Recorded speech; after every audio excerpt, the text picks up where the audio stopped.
শাবান মাসের মধ্যরাত্রি। এ রাত্রি সম্পর্কে রাসূল করিম সাল্লাল্লাহু আলাইহি ওয়াসাল্লামের ইবাদতের কথা হাদিস শরীফে রয়েছে। হযরত আয়েশা সিদ্দিকা রাদিয়াল্লাহু তাআলা আনহা তিনি বর্ণনা করেছেন, আমি ঘুমের থেকে জেগে রাসূল করিম সাল্লাল্লাহু আলাইহি ওয়াসাল্লামকে আমার কাছে পাইনি। খুঁজে খুঁজে তাকে পেলাম, তিনি সেজদায় পড়ে কাঁদছেন। এক বর্ণনায় এসেছে তাকে পেয়েছি সেজদায় পড়ে কাঁদছিলেন, আর এক বর্ণনায় এসেছে তাকে জান্নাতুল বাকিতে পাওয়া গেল। প্রশ্ন করা হলো, হে রাসূল, আপনি কাঁদছেন এবং দীর্ঘক্ষণ সেজদায় পড়ে আছেন। রাসূল সাল্লাল্লাহু আলাইহি ওয়াসাল্লাম বলছেন, তুমি জানো না এটা হচ্ছে নিসফুম মিন শাবান, এটা হচ্ছে শাবানের মধ্যরাত্রি। অর্থাৎ এটার থেকেই রমজান মুবারকের প্রস্তুতি পর্ব শুরু হয়। রাসূল করিম সাল্লাল্লাহু আলাইহি ওয়াসাল্লাম এই রাত থেকেই রমজান মুবারকের প্রস্তুতি গ্রহণ করতেন। ইসলামের মধ্যে সবচেয়ে শ্রেষ্ঠ রজনী হচ্ছে লাইলাতুল কদর।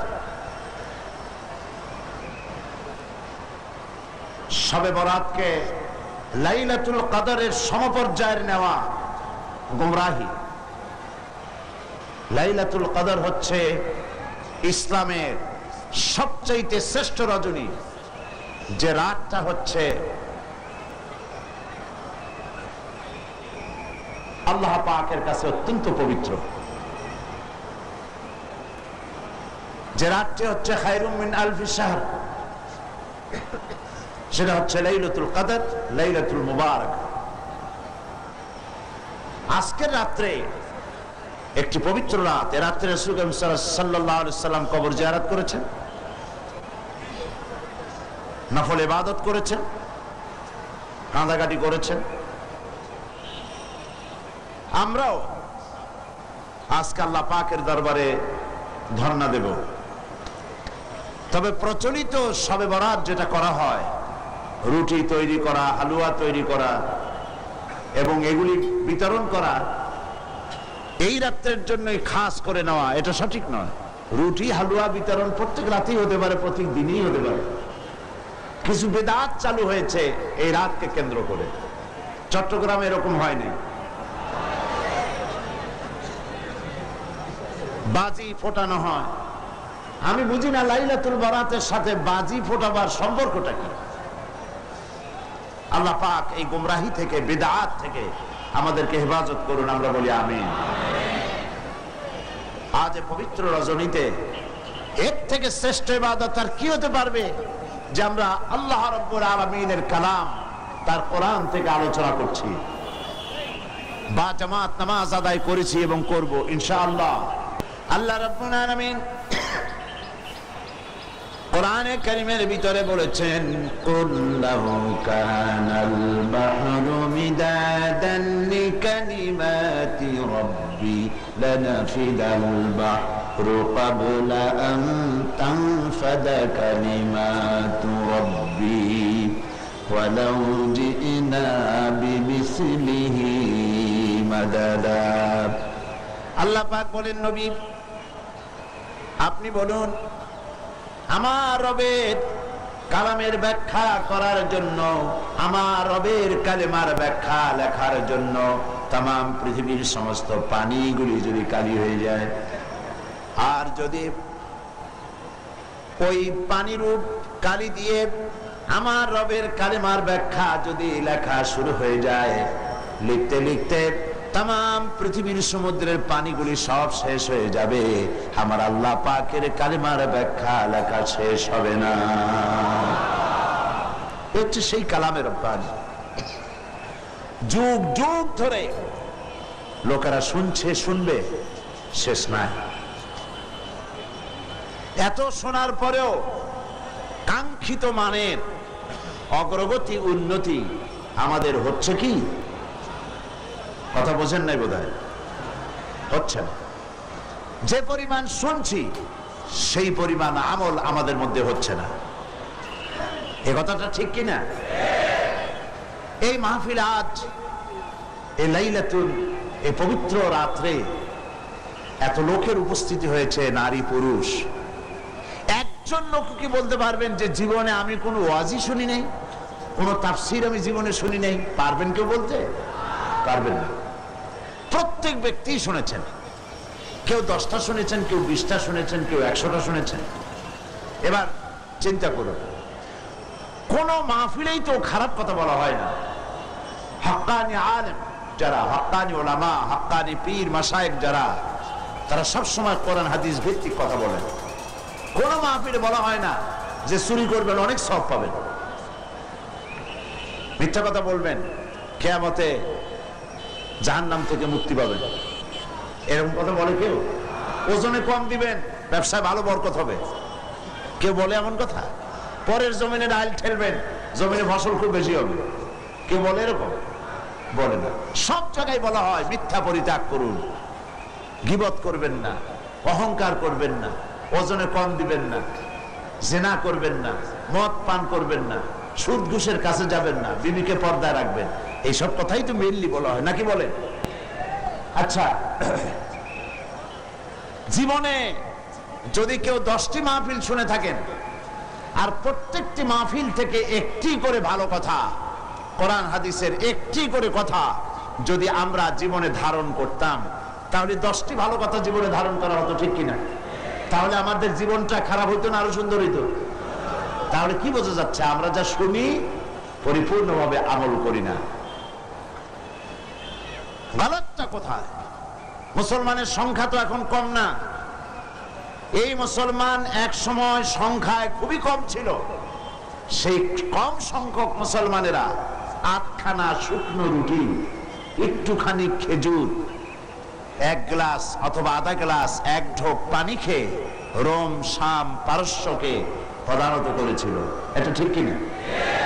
অর্ধেকটা পৃথিবী মুসলমানদের পায়ের তলে আসছিল, কথা ঠিক কিনা? আর সেই মুসলমানদের সংখ্যা এখন 130 কোটি পার হয়ে গেছে। কিন্তু আজ মুসলমানের সেই মর্যাদা আছে কি? নাই, সেই মর্যাদা নাই। পৃথিবীতে মুসলমানেরা সবচাইতে নির্যাতিত, অবহেলিত, নিগৃহীত।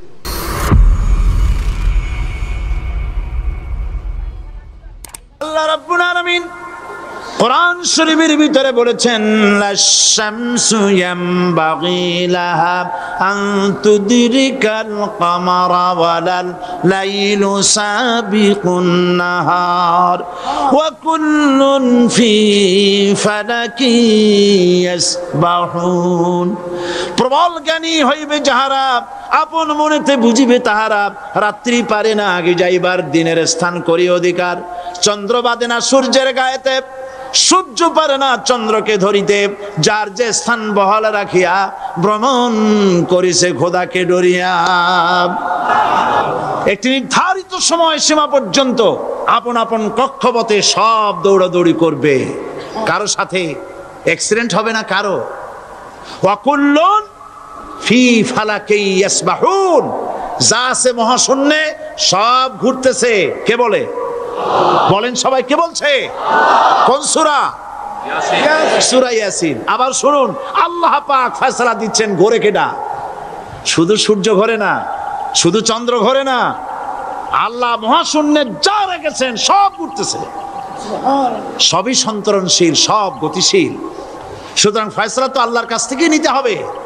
পৃথিবী সৃষ্টি করেছেন, মানব গোষ্ঠী সৃষ্টি করেছেন এবং মানুষের প্রয়োজন মিটিয়েছেন। এই মানুষগুলিকে কে সৃষ্টি করেছে? মানুষ সৃষ্টির ব্যাপারেও দার্শনিকরা মানুষদেরকে বিভ্রান্ত করে। যা কলেজে বিশ্ববিদ্যালয়ে পড়ানো হয়, এই কোরআন শরীফ বিশ্ববিদ্যালয়ে পড়ানো হয়? হ্যাঁ হয়। কয়েকটা আয়াত, কয়েকটা সূরা পরীক্ষায় পাশ করার জন্য একটু একটু অপশনাল রেখে দেওয়া হয়েছে। বর্তমান যে শিক্ষা কমিশন, শামসুল হক শিক্ষা কমিশন রিপোর্ট মন্ত্রী পরিষদে অনুমোদন করেছে বর্তমান সরকার। এই শিক্ষানীতিতে বলা হয়েছে ক্লাস 1 থেকে নিয়ে ক্লাস 5 পর্যন্ত ধর্মীয় শিক্ষা দিতে দেওয়া হবে না। তাহলে ক্লাস 5 পর্যন্ত যদি ধর্মীয় শিক্ষা না থাকে, তাহলে ক্লাস 6-7-এ ওঠার পর আলিফ জাওরা বাজাবর বা আনাকুম জানাকুম ছেলেরা পড়বে, মেয়েরা পড়বে? আসল উদ্দেশ্য হলো ইসলাম থেকে জাতিকে দূরে সরাবার জন্য ষড়যন্ত্র। এই সরকারের প্রণীত শিক্ষানীতি আমরা মানি না। আপনারা মানেন? যেই মাদ্রাসা মানুষের চরিত্র সৃষ্টি করে, বর্তমান সরকার সেই মাদ্রাসাগুলি একটা একটা করে ধ্বংস করার পরিকল্পনা গ্রহণ করেছে। কোরআন যদি শিখানো হতো, কোরআন যদি শিখানো হতো কলেজে বিশ্ববিদ্যালয়, তাহলে গতকাল চট্টগ্রাম বিশ্ববিদ্যালয় থেকে যেসব ছেলেরা বিশ্ববিদ্যালয় কর্তৃপক্ষ কর্তৃক বরাদ্দকৃত, হাইজ্যাক করা নয়, বরাদ্দকৃত 4খানা বাস দিয়ে কোরআন শুনতে আসতে চেয়েছিল, বর্তমান সরকারের তথাকথিত সোনার ছেলেরা আসতে দিল না। কোরআন যদি তারা পড়তো, তাহলে কোরআন শরীফ শুনতে তারাও আসতো। কপাল পোড়া। জোরে বলেন কি? আরো জোরে বলেন কি? কপাল পোড়া। সব ভালো লাগে, কোরআন ভালো লাগে না। এদেরকে শিখানো হয়েছে, আরে তোমরা তো মানুষ না। বলে আমরা কি? তো তোমাদের ডারউইন বাবাজি বলে নাই, শোনো নাই? কি পড়ো টড়ো তোমরা, বুদ্ধি শুদ্ধি রাখো না। ডারউইন বলেছে, থিওরি অফ ইভলিউশনের মধ্যে বলেছেন মানুষ মানুষ না। বলে কি? মানুষ হলো বান্দর। কপাল পোড়া। কি কপালে লেখা থাকে? কাজে কামে প্রকাশ হয়ে যায়। ডারউইন বলল মানুষ মানুষ না। আলফ্রেড বললেন মানুষ হলো মানুষই ঠিক, তবে মানুষ হলো সেক্স সর্বস্ব জীব। সেক্স সমস্যার সমাধান করলে মানুষের সব সমস্যার সমাধান হয়ে যাবে। কার্ল মার্কস বললেন মানুষ হলো পেট সর্বস্ব জীব, পেট সমস্যার সমাধান করে দিলে সব সমস্যা শেষ। আর ডারউইন বললেন মানুষ মানুষই না, মানুষ কি? বলে বান্দর। ওরাং ওটাং শিম্পাজি আর ব্যাং থেকে মানুষের উৎপত্তি হয়েছে। আমি যখন জীবনের প্রথম শিম্পাজি দেখলাম, ওরাং ওটাং দেখলাম, তখন আমি মনে করেছি যে ডারউইন খামোখা ভুল করে নাই। এইটা দেখেই ও মনে করেছে যে এই হচ্ছে আমার মাতামহের গোষ্ঠী, এ হলো পিতামহের গোষ্ঠী। আপনারা একটু মাথা কাটায় চিন্তা করেন, মানুষ যদি বান্দর থেকে হবে, আজও বানর ফরেস্ট এরিয়া আছে কিনা বাংলাদেশে? চিল্লায় বলেন আছে কিনা? তো মানুষ যদি বান্দর থেকেই হবে, আপনারা কি কোনোদিন দেখেছেন যে একটা বান্দরের কোমর পর্যন্ত মানুষের মতো হয়ে সারছে? আর কিছুদিন গেলেই পুরা মানুষ হয়ে যাবে। গলা পর্যন্ত মানুষের মতো হয়ে গেছে, আর কদিন গেলেই মানুষ হয়ে যাবে। দেখছেন কখনো? আচ্ছা আপনারা বলেন, পাবদা মাছ আপনারা চট্টগ্রামে কি বলেন? পাবদাই বলেন। পাবদা মাছ দেখতে কি মাছের মতো লাগে? বোয়াল মাছের মতো। কোন পাগলে কি বলছে কথা যে বোয়ালের পূর্বপুরুষ পাবদা? পাবদাগুলি পুটি টুটি খাইয়া খাইয়া আস্তে আস্তে বোয়াল হয়ে গেছে, এ কথা কেউ বলে? আচ্ছা, শোলের যে ছোট সাইজ, শোল মাছ, গজাল মাছ, এর যে ছোট্ট সাইজ ভর্তা করে খায়, শুটকি বানায় খায়, ওগুলোর কি বলে? টাকি মাছ। এই টাকি মাছ দেখতে শোল মাছের মতো। কেউ পাগলকে আজ পর্যন্ত বলেছে যে শোল মাছের পূর্বপুরুষ টাকি, টাকিগুলা সার মার খাইয়া আস্তে আস্তে শৌলে পরিণত হয়ে গেছে? কেউ বলেছে কখনো? ডারউইন কয় বোতল খাইয়েছে এই মতবাদ লিখছে আল্লাহই ভালো জানে। যে বান্দরের থেকে মানুষ আবিষ্কার হয়েছে, নাউজুবিল্লাহ। এগুলি পড়ানো হয় কলেজে বিশ্ববিদ্যালয়, তাই আমাদের সোনার ছেলেরা বান্দরামি করে। ওদের যদি পড়ানো হইতো তোমরা বান্দরের গোষ্ঠী নও, তোমরা মানুষ। মর্যাদা কার বেশি, বান্দরের না মানুষের? এ পৃথিবীর প্রথম মানুষকে আদম আলাইহিস সালাম। আদম হইছেন কি দিয়ে? মাটি দিয়ে। আল্লাহ রাব্বুল আলামিন যিনি মানুষ সৃষ্টি করেছেন, তিনি কোরআন শরীফের ভিতরে বলে দিয়েছেন, আমি প্রথমেই বলেছি, আপনারা লক্ষ্য করুন, এই কোরআন তাবিজের কিতাব নয়, এই কোরআন তদবিরের কিতাব নয়, ঝাড়ফুঁকের কিতাব নয়। কোরআন হলো পৃথিবীর মানুষের জন্য কোড অফ লাইফ, পূর্ণাঙ্গ জীবন বিধান। সবকিছু আল্লাহ পাক কোরআনের ভিতরে বলে দিয়েছেন, কোনো জিনিস বাদ দেন নাই। আপনি আমি কেমনে সৃষ্টি হয়েছি আল্লাহ পাক কোরআনের ভিতরে বলেছেন, ইন্না খালাকনাকুম মিন তুরাবিন সুম্মা মিন নুতফাতিন সুম্মা মিন আলাকাতিন সুম্মা মিন মুদগা। নিষ্প্রাণ মাটি দিয়ে তোমাকে উৎপন্ন করা হয়েছে, নিষ্প্রাণ মাটি উপাদান দিয়ে তোমাকে তৈরি করা হলো। মায়ের পেটের ভিতরে এক ফোঁটা নাপাক পানি জমাট রক্তে পরিণত হয়ে গেল, জমাট রক্ত আস্তে করে গোস্ত পিণ্ড হলো, গোস্ত পিণ্ডকে সুন্দর করে সাজায়া হাড্ডি গুড্ডি বানায়া স্ট্রাকচার তৈরি করে তার উপরে ফাকাসাউনাল ইযামা লাহমা, চামড়া দিয়ে গোস্ত দিয়া সাজায়া সুন্দর করে বানালাম। আল্লাহর পরিচয় শুনুন, আল্লাহ আমার কেমন আল্লাহ। মায়ের পেটের ভিতরে সন্তান বানায়া এরপরে যখন রূহ দেওয়া হয়েছে, ক্ষুধা লেগেছে, খাবারের প্রয়োজন হয়েছে, আল্লাহ রাব্বুল আলামিন ওই কচি বান্দা মায়ের পেটে বসে কি খাবে, সেজন্য তার মা চিন্তা করে নাই, বাবা চিন্তা করে নাই, সরকার চিন্তা করে নাই। আল্লাহ রাব্বুল আলামিন মায়ের মাসিক অসুখকে বন্ধ করে দিয়ে সন্তানের নাভির সাথে আর মায়ের নাভির সাথে তার লাগায়া, পাইপ লাগায়া মায়ের মাসিক অসুখের রক্তগুলি দিয়ে সন্তানকে বড় বানালেন। মুখ দিয়া এই রক্ত পান করালেন না, মুখটাকে পবিত্র রেখে দিলেন যাতে করে পৃথিবীতে আসার পর ওই মুখ দিয়া আল্লাহ রাব্বুল আলামিনের জিকির করতে পারো। সন্তান মায়ের ভিতরে পেটের ভিতরে বড় হলো, আল্লাহ রাব্বুল আলামিন বলেন মাস দিন যখন পুরা হয়ে গেল, সুম্মা নুখরিজুকুম তিফলা, বাচ্চার আকারে পৃথিবীতে নিয়ে আসলাম। এখন খাবা কি? পৃথিবীতে যখন বাচ্চা এলো তখন তার পেটের সাথে যে সংযোগ ছিল মায়ের নাভির সাথে আর সন্তানের নাভির সাথে, সেই সংযোগ তার আর কি থাকলো? কি করা হলো? কেটে দেওয়া হলো। লক্ষ্য করুন, খাবারের জন্য একটি মাত্র পাইপ আল্লাহ লাগাইছিলেন, পৃথিবীতে সন্তান আসার সঙ্গে সঙ্গে পাইপটা কেটে দেওয়া হলো। এবার কি খাবে? আল্লাহ রাব্বুল আলামিন মায়ের বুক থেকে সন্তানের জন্য এবার সিঙ্গেল সিগন্যাল, তার জন্য সিঙ্গেল কোন লাইন যেটা ছিল কেটে দিয়া মায়ের বুক থেকে সন্তানের জন্য ডাবল লাইন আল্লাহ চালু করে দিলেন। এমন দুধ বানায় দিলেন যা শুধু খাবার নয়, শুধু ফুড ভ্যালু নয়, এই দুধের ভিতরে ক্যালসিয়াম, এর মধ্যে ভিটামিন, এর মধ্যে আয়রন, এর মধ্যে মেডিসিন। দুনিয়ার এই সন্তান ছিল ফি কারারিম মাকিন, সুরক্ষিত জায়গার ভিতরে ছিল, কোনো পলিউশন সেখানে যেতে পারতো না, রোগের জার্ম সেখানে যেতে পারতো না। দুনিয়ায় এলো দূষিত আবহাওয়ার ভিতরে, এই সন্তানকে এখনই অ্যান্টিবায়োটিক খাওয়ালে পরে অসুবিধা হবে।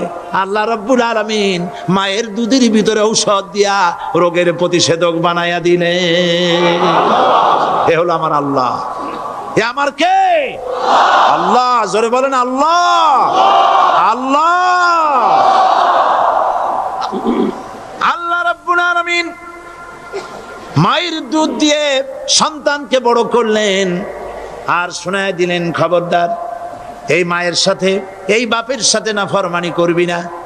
মা বাপের জন্য আমার কাছে দোয়া করবে, রব্বির হামহুমা কামা রাব্বায়ানি সাগীরা।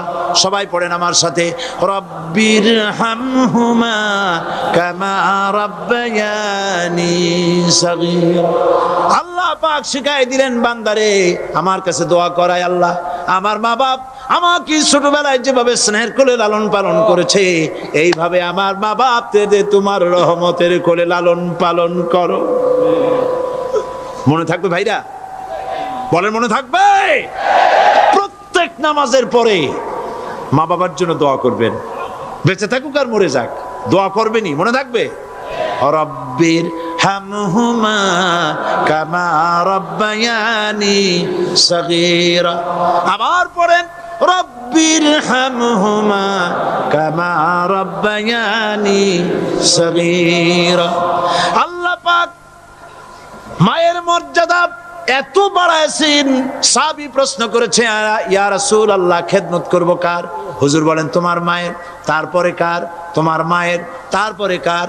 তোমার মায়ের, তারপরে কার? তোমার পিতার। বাপের চাইতে মায়ের মর্যাদা আল্লাহ 3 গুণ বাড়াইয়া দিলেন, 3 গুণ বৃদ্ধি করে দিলেন। হাদিস শরীফে এসেছে হযরত আবী হুরায়রা রাদিয়াল্লাহু তাআলা আনহু রাসূলের কাছে এসে রাতের বেলায় কাঁদতেছিলেন। হুজুর প্রশ্ন করলেন আবু হুরায়রা কাঁদো কেন? হযরত আবু হুরায়রা বলছেন হুজুর মা আমাকে মেরেছে। তিনি প্রশ্ন করলেন আচ্ছা মা তোমারে মারলো কেন? তুমি কি কোনো বেয়াদবি করছো? তিনি বললেন না। তবে মারলো কেন? হযরত আবু হুরায়রা বলেন ইয়া রাসূলুল্লাহ আপনার খেদমত থেকে বাড়ি ফিরতে আমার দেরি হয়ে গিয়েছিল। গভীর রাত্রে যখন বাড়ি গেছি মা আমাকে প্রশ্ন করলেন বাবা দেরি হলো কেন, কোথায় ছিলি? তাম পৃথিবীর মানুষ যেই কদম মোবারক চুমু দিতে পারলে ধন্য হয়ে যায়, সেই আখিরি জামানার পয়গম্বর নবী মুহাম্মদ রাসূলুল্লাহ সাল্লাল্লাহু আলাইহি সাল্লামের দরবার থেকে আসতে আমার দেরি হয়ে গেছে। ইয়া রাসূলুল্লাহ আমার মা আপনার নাম শুনে তার গা জ্বলে উঠল, তিনি কাফের মুশরিকা। আপনার নাম শুনে অগ্নি শর্মা হয়ে আমাকে ধরে পিটানো আরম্ভ করলেন আর বললেন আবু হুরায়রা হয় মুহাম্মদ সাল্লাল্লাহু আলাইহি সাল্লামের বাড়ি ছাড়বি নইলে আমার বাড়ি ছাড়বি, কি করবি বল। মার খেতে খেতে আমি বললাম মা তোমার গায়ে যত শক্তি আছে আমারে মারো, তোমার বাড়ি শুদ্ধ তাম দুনিয়াটা ছেড়ে দিতে পারি, মুহাম্মদ রাসূলুল্লাহর কদম মোবারক ছেড়ে দিতে পারি না।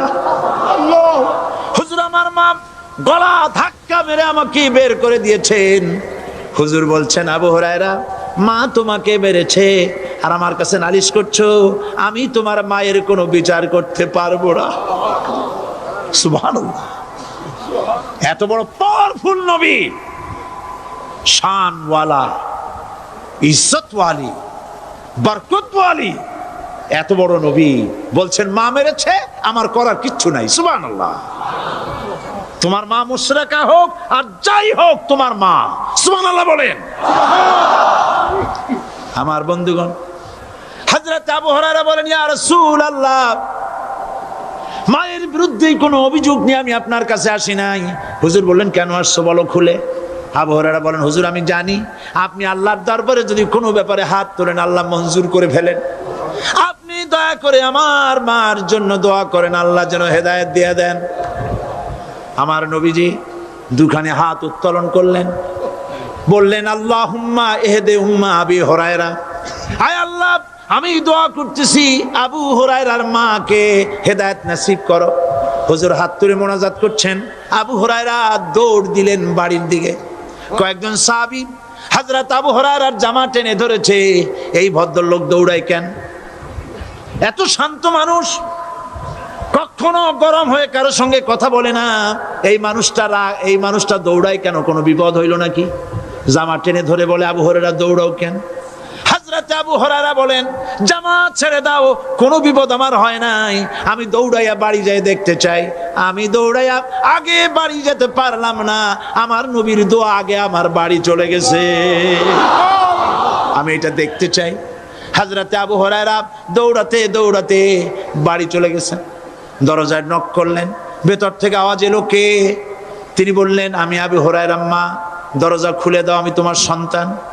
মা বললেন বাবা অপেক্ষা করো, দরজা খুলতেছে।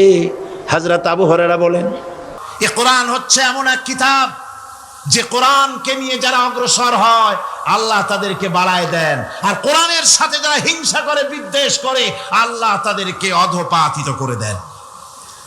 عن عمر بن الخطاب رضي الله تعالى عنه أنه قال رسول الله صلى الله عليه وسلم إن الله يرفع بهذا الكتاب أقواما ويضع به آخرين رواه مسلم। হযরত উমর রাদিয়াল্লাহু তাআলা আনহু বলছেন যে আল্লাহ পাক এই কোরআনের সাহায্যে এক শ্রেণীর লোককে প্রতিষ্ঠিত করবেন দুনিয়ার বুকে, এবং আখিরাতেও আর এক শ্রেণীর লোককে করবেন অধপাতিত। যারা কোরআনের সাথে বিরোধিতা করবে, তারা যদি হিরো হয়, আল্লাহ তাদেরকে জিরো বানাবেন। কি বানাবেন? জোরে কন, জোরে কন, কি বানাবেন? জিরো বানিয়ে দিবেন। আর কোরআনকে নিয়ে যারা আগ বাড়ে, তারা যদি জিরো হয়, আল্লাহ পাক তাদেরকে কি বানায় দেন? কোরআনের সাথে বিরোধিতা আজকের নতুন কিছু নয়, আবহমান কাল থেকে কোরআনের সাথে চলছে বিরোধিতা। বিশ্বকবি, কবি সম্রাট আল্লামা ইকবাল, আল্লাহ তাকে জান্নাতুল ফেরদাউস নসিব করুন, সবাই বলুন আমিন। আল্লামা ইকবাল বলেছেন, সতীজা কর রহা হ্যায় আসল সে তাইমরোজ,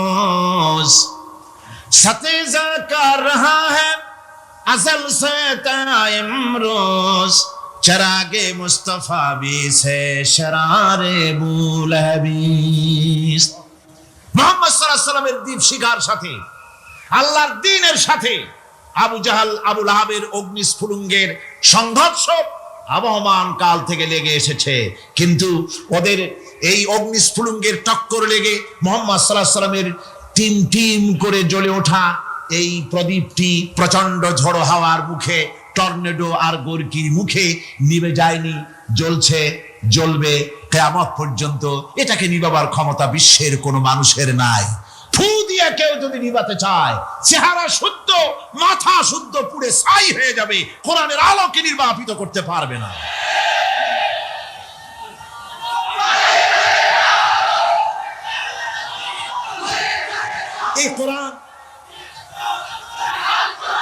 এই কোরআন যার সিনার ভিতরে থাকে, যার সিনার মধ্যে থাকে, সে হয় সমৃদ্ধ, আর যার সিনার মধ্যে থাকে না, সে হয় সবচাইতে ফকির আর এতিম। আল্লাহর নবী বলেছেন, ইন্নাল্লাযী লাইসা ফি জাওফিহি শাইউম মিনাল কুরআনি কাল বাইতিল খারিব। যেই দেহের ভিতরে কোরআন নাই, যেই দেহের ভিতরে, যেই সিনার ভিতরে কোরআন নাই, ওই মানুষটা হতেছে একটা সারা বাড়ির মতো, একটা উজাড় বাড়ির মতো, বিরান বাড়ির মতো। বিরান বাড়িতে কি থাকে? সারা বাড়িতে কি থাকে? কি কয়? না না, ভূত কিসের? খামোখাই ভয় পান আপনারা। ভূত বলে কিছু নাই। হ্যাঁ, শয়তান থাকে, জেল থাকে, তারপরে ওর মধ্যে আর কি থাকে? উতুম পেঁচা থাকে, ইঁদুর থাকে, তেলাপোকা থাকে, উই পোকা থাকে, বাঁদর থাকে, উল্লুক থাকে, সাপ থাকে। রাসূলুল্লাহর কথা দেখেন, কি সুন্দর কথা, সুবহানাল্লাহ, সুবহানাল্লাহ। যে দেহের ভিতরে কোরআন নাই, সারা বাড়িতে যা থাকে, পুরো বাড়িতে যা থাকে, বিরান বাড়িতে যা থাকে, যে দেহে কোরআন নাই, সেই দেহের মধ্যে তাই থাকে। আজ দেখুন, বাংলাদেশের শিক্ষাঙ্গনে, কলেজ, ইউনিভার্সিটি গুলিতে কোরআন পড়ানো হয় না। বলেন ঠিক কিনা? আমাদের বিশ্ববিদ্যালয়গুলিতে কোরআন পড়ানো হয়, তাফসীর পড়ানো হয়, হাদিস পড়ানো হয়, হয় না। হাদিস, কোরআন, আল্লাহর কালাম পড়ানো হয় না বলে অবস্থা কি হয়েছে? হাদিস থেকে মিলায় নেন, ইন্নাল্লাযী লাইসা ফি জাওফিহি শাইউম মিনাল কুরআনি কাল বাইতিল খারিব। কোরআন নাই তো সারা বাড়ি, কোরআন নাই তো কি আছে?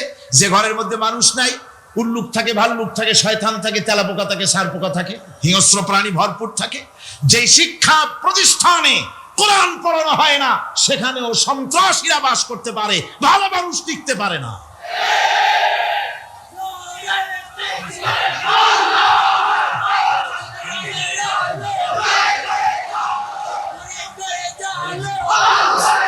এই জন্য কোরআন যেখানে পড়া হয় না, সেটা কবরের তুল্য। কোরআন যেখানে তেলাওয়াত হয় না, সেটা কিসের তুল্য? কবরের তুল্য। আল্লাহর নবী বলেছেন, আনাবি হুরায়রা রাদিয়াল্লাহু তাআলা আনহু আন্নাহু ক্বাল ক্বালা রাসূলুল্লাহ সাল্লাল্লাহু আলাইহি ওয়াসাল্লাম লা তাজআলু বুয়ুতাকুম মাকাবির, রাওয়াহু মুসলিম।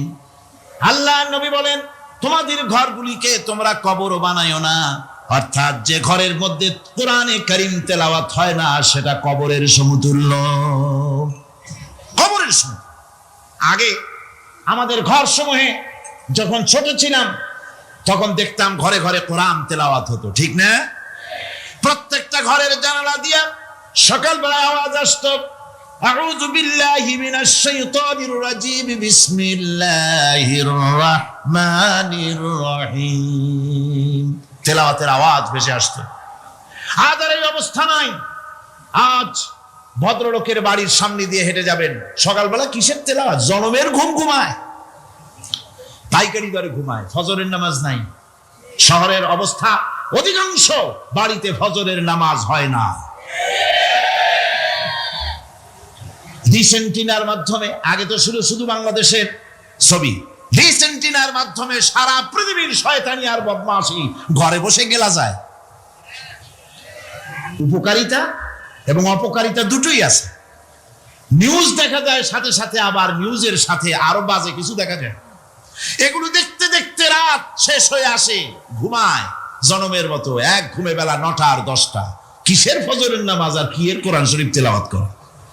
এরপরে উঠলো 9টা 10টার সময়, উঠে তারপরে গানের মাস্টার এসে গেছে। তখন ইতিমধ্যেই গানের মাস্টার এসে গেছেন।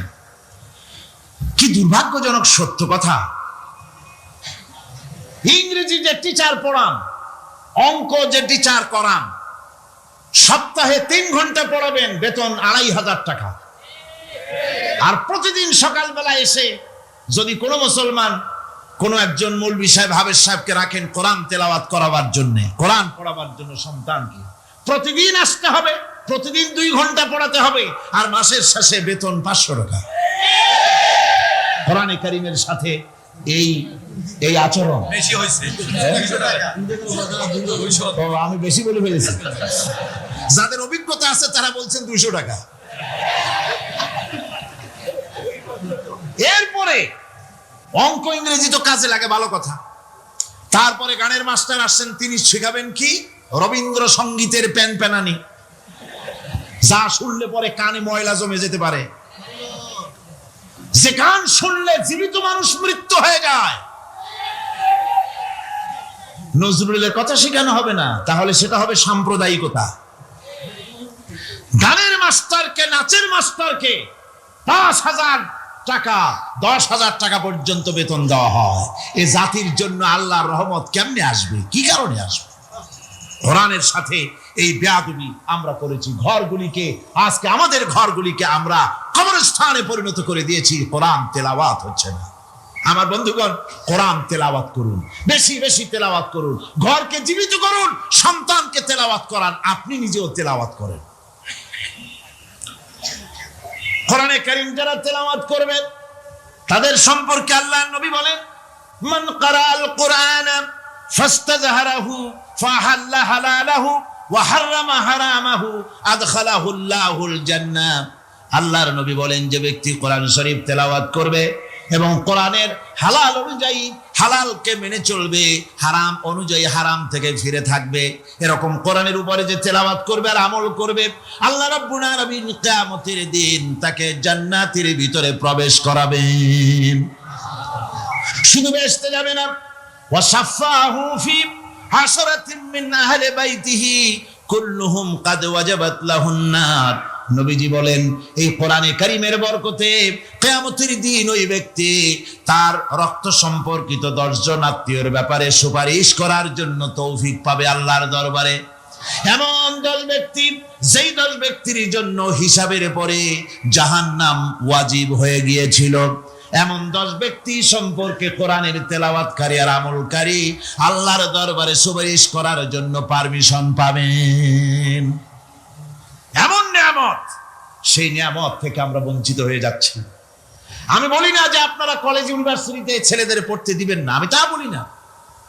তারা কলেজ ইউনিভার্সিটিতে বিলক্ষণ পড়াশোনা করুক, কিন্তু তাদেরকে কোরআন শরীফ শিখান। লক্ষ লক্ষ টাকা খরচ করলেন ছেলের পেছনে, কিন্তু কোরআন শিখালেন না। আপনি মরে গেলে আপনার জানাজাটা পড়বে, এ তৌফিকও সে পেল না। জানাজার ইমামতি তো দূরের কথা, জানাজার নিয়ত জানে না, পাক পবিত্রতা জানে না। বাপ মরে গেছে, সে তখন ছিল মার্কেটে, শুনলো বাপ মরছে, তাড়াতাড়ি জানাজায় শরীক হতে হবে। প্যান্টও পাক নাই, যেহেতু পেশাবের যখন বেগ এসেছিল দেওয়ালের পাশে দাঁড়াইয়া কাম সারছে। ধোয়া মোছার কাম নাই, মাথায় টুপি নাই, নাক মোছার রুমাল ছিল পকেটে, রুমালটা মাথায় দিয়ে দাঁড়ায় গেল। আল্লাহু আকবার। বাপের কপালে যা আছে তাই হোক।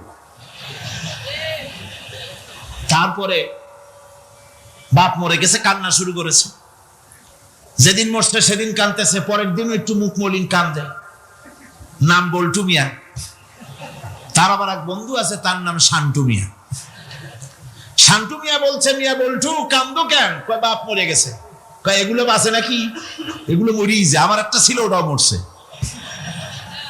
চিরকাল কারো বাপ থাকে না, সুতরাং এত মন খারাপ কেন?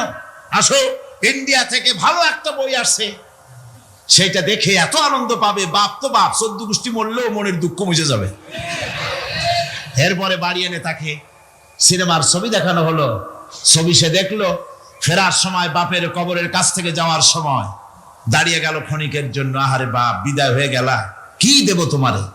কিছু তো নাই আমার কাছে, তাই সারা রাত ধরে যা কিছু দেখলাম এগুলি তোমার আমলনামায় দিয়ে গেলাম। জোরে কর নাউজুবিল্লাহ। আমি সমস্ত পিতাদেরকে বলতে চাই, সন্তানদেরকে কোরআন শিখান, কাজে লাগবে। কোরআন শিখালে কাজে লাগবে। কোরআন শরীফ মুখস্থ করে, বেশি করে মুখস্থ করেন কোরআনে কারীম, আপনার ফায়দা হবে। হযরত ওমর রাদিয়াল্লাহু তাআলা আনহু বর্ণনা করছেন যে রাসূল কারীম সাল্লাল্লাহু আলাইহি ওয়াসাল্লাম বলেছেন, ইউকালু লিসাহিবিল কুরআনি ইকরা ওয়ারাত্তিল কামা কুনতা তুরাত্তিলু ফিদ দুনিয়া। কিয়ামতের দিন জান্নাতীদেরকে, বেহেশতীদেরকে আল্লাহ রাব্বুল আলামিন বলবেন, কোরআন শরীফ তেলাওয়াত করো আর উপরের দিকে উঠতে থাকো। কোরআনে যেভাবে দুনিয়ার বুকে কোরআনে কারীম তুমি মুখস্থ করেছিলে, ধীরে ধীরে তেলাওয়াত করতে, ওইভাবে ধীরে ধীরে কোরআন তেলাওয়াত করো আর উপরের দিকে উঠতে থাকো। আল্লাহ পাক বলতে থাকবেন, উপরের দিকে ওঠো, তেলাওয়াত করো আর ওঠো। উঠতে উঠতে যেই জায়গায় গিয়ে তোমার তেলাওয়াত শেষ হয়ে যাবে, জান্নাতের ওই জায়গাটা তোমার জন্য বরাদ্দ হবে। আবু দাউদ শরীফের হাদিস। জান্নাতের ওই জায়গাটা তোমার জন্য বরাদ্দ হবে। এখন যাদের শুধু সূরা ইখলাস আর সূরা কাউসার মুখস্থ, তারা তো 2 পা আগাই বসে যাবে, উঠতে পারবেন না। বেশি বেশি মুখস্থ করেন, হাফেজে কোরআন হন অথবা হাফেজের মতো হন। বেশি বেশি মুখস্থ করেন সূরা ইয়াসিন, সূরা দুখান, সূরা আর রহমান, সূরা ওয়াকিয়া, সূরা মুজাম্মিল, এই সমস্ত সূরা, বেশি সূরা আল আরাফ, সূরা কাহাফ, সূরা মারিয়াম ইত্যাদি মুখস্থ করেন। কিয়ামতের দিন কাজে লাগবে। জান্নাতের অত উঁচায় উঠতে পারবেন। হাফেজে কোন জায়গায় যাবে? সুবহানাল্লাহি ওয়া বিহামদিহি। 30 পারা কোরআন যার সিনার ভিতরে, জান্নাতের কোন জায়গাটা আল্লাহ তাকে বরাদ্দ করবেন? সুবহানাল্লাহ, সুবহানাল্লাহ। কোরআনে কারীমকে মুখস্থ করুন, বেশি করে মুখস্থ করুন। কোরআনে কারীমকে বেশি করে তেলাওয়াত করুন। এই কোরআনে কারীমকে যারা বেশি করে তেলাওয়াত করবে, তেলাওয়াত করতে গিয়ে যারা আল্লাহর কাছে কিছু চাওয়ার সময় পাবে না, তাদের সম্পর্কে রাসূল কারীম সাল্লাল্লাহু আলাইহি ওয়াসাল্লাম বলেছেন হাদিসে কুদসি। হাদিসে কুদসি রাসূল কারীম সাল্লাল্লাহু আলাইহি ওয়াসাল্লাম বলেছেন, ইয়াকুলু রাbb তাবারাকা ওয়া তাআলা মান শাগালাহুল কুরআন আন যিকরি মাসআলাতি আতাইতুহু আফজালা মা উতিয়াস সাইলিন। আল্লাহর নবী বলেন, আমার আল্লাহ পাক বলেছেন, কোরআন তেলাওয়াত করতে গিয়ে যারা ব্যস্ত থাকে, কোরআন তেলাওয়াত করতে করতে যারা আমার কাছে হাত পেতে কিছু চাওয়ার সময় পায় না, যারা আমার কাছে হাত পেতে কিছু চায়, তাদের থেকে তেলাওয়াতকারীদেরকে আমি রব্বুল আলামিন বেশি করে দেই। তাদের থেকে তেলাওয়াতকারীকে আমি বেশি দেই। আমার বন্ধুগণ, শুধু তাই নয়, এ কোরআনে কারীম যারা তেলাওয়াত করবে, আমল করবে, কিয়ামতের দিন তার মা বাপের মাথার উপরে আল্লাহ রাব্বুল আলামিন, আবু দাউদ শরীফের হাদিসে এসেছে, তার মা বাপের মাথার উপরে নূরের টুপি পরিধান করানো হবে। এমন নূরের টুপি, এমন নূরের তাজ পরানো হবে, চন্দ্র সূর্যের আলোকে ম্লান করে দেবে। হাসরবাসীরা প্রশ্ন করবেন, এ লোকটি কে? কোন ফেরেশতা নাকি? বলে না। কোন নবী নাকি? বলে না। তবে কি ইনি কে? জবাব হবে, ইনি হচ্ছেন সেই ব্যক্তি যিনি তার সন্তানদেরকে কোরআন শিখিয়েছিলেন। কোরআন শিখানোর কারণে আল্লাহ রাব্বুল আলামিন আজ তার মা বাপের মাথার উপরে নূরের টুপি পরিধান করে হাসরের ভিতরে মর্যাদা দিলেন। কিয়ামতের দিন দুনিয়া মর্যাদা পাওয়া যাবে, আখিরাতেও মর্যাদা পাওয়া যাবে যদি কোরআনে কারীমকে তেলাওয়াত করা যায়, আমল করা যায়, বোঝা যায়, তাহলে এই সমস্ত নিয়ামত আল্লাহ পাক দান করবেন। সুতরাং এই এত বড় নিয়ামত থেকে আমরা যেন কেউ বঞ্চিত হয়ে না যায়। কোরআন হচ্ছে এমন এক কিতাব যার তাফসীর লেখা হয় নাই।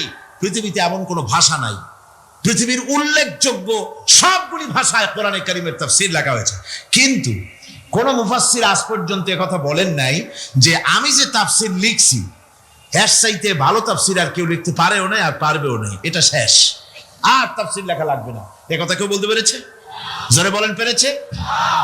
পারে নাই। তার কারণ কি?